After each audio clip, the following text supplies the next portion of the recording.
Let's talk about private equity. We're talking about a multi-trillion-dollar industry that shapes the world we live in, buying and selling huge companies, all far away from the spotlight of the public stock market. But how does it actually work? I mean, how do they keep score? And maybe more importantly, how do the people in charge make so much money? It can feel like this secret, hidden world, but today we are going to pull back that curtain. Plan for this explainer. We're going to start with the absolute basics, the blueprint. Then we'll see how these financial powerhouses are actually constructed.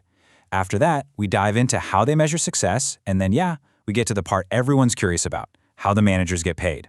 We'll wrap things up by looking at just how big this whole universe has gotten and why any of it matters to you and me. Okay, first stop, the foundation. To really get private equity, you have to understand that we are not just talking about regular companies here. Not at all.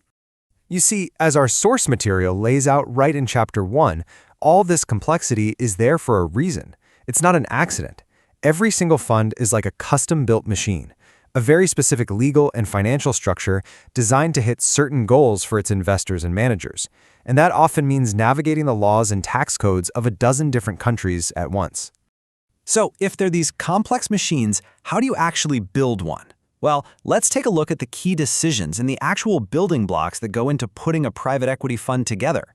And check this out. This isn't just some graphic we made up. This is literally from the book's table of contents. You can see right there in Chapter 1, under PE fund structuring, it lists the exact building blocks we're about to talk about. This is the real deal blueprint that the architects of these funds use. So, building a fund, it happens in stages. First, you've got the high-level strategy. Then they have to choose the specific legal entities, they call them vehicles, that are going to hold all the investments. A huge decision is where to base the whole thing, onshore or offshore. That's a big one.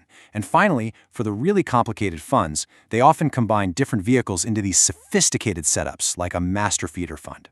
So here's the bottom line. There is no one-size-fits-all approach. Sometimes a really simple, plain vanilla structure does the job perfectly. But other times, if you have global investors with all sorts of different tax situations, you absolutely need a super complex structure.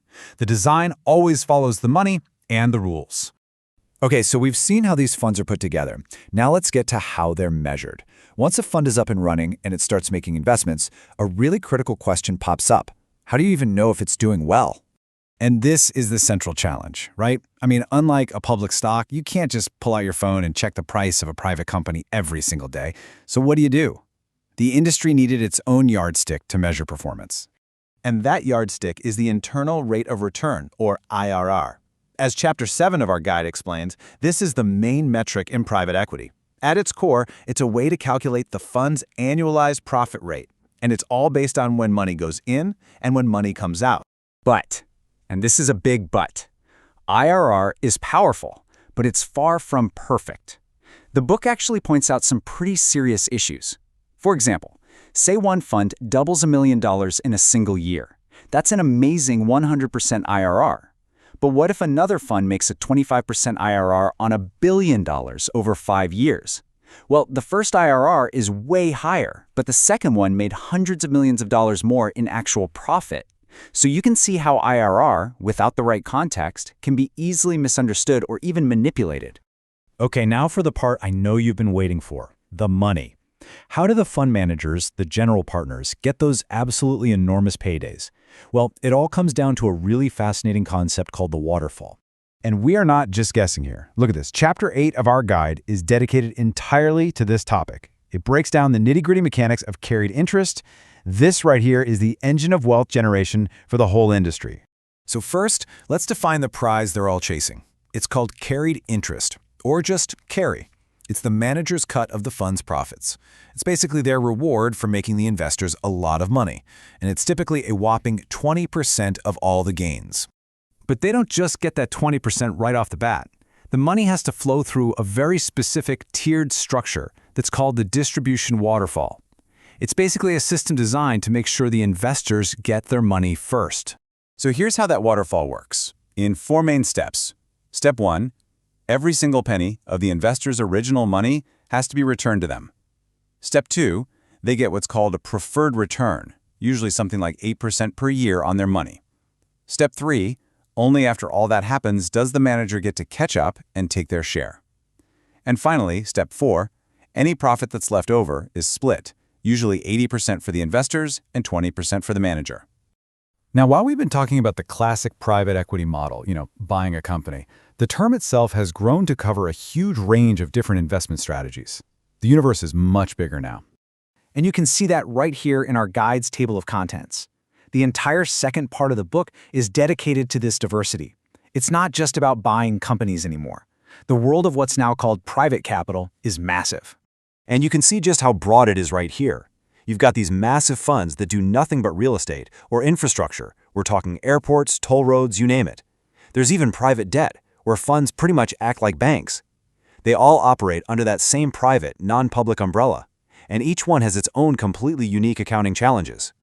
So, okay, we've looked at how these funds are built, how they operate, how people get rich, but why does any of this matter to you?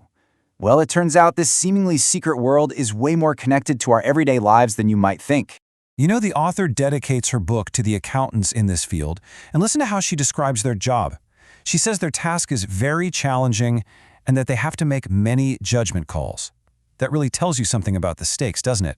Trillions of dollars are being managed in a system that relies so heavily on internal expertise and judgment. And that money affects things like our retirement funds, university endowments, and insurance policies.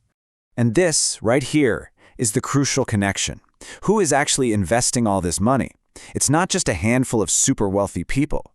The biggest investors in private equity are the pension funds that manage retirement for teachers and firefighters. It's university endowments that fund scholarships. It's the insurance companies that we count on to pay out claims. Their success is directly tied to our success. Which really just leaves us with one final big question. We know this industry is powerful. We know it operates largely behind a curtain. But now that we also know that its biggest investors are the institutions that represent millions of us, the question is no longer if we should be shining a light into this secret world. The real question is, how bright should that light be?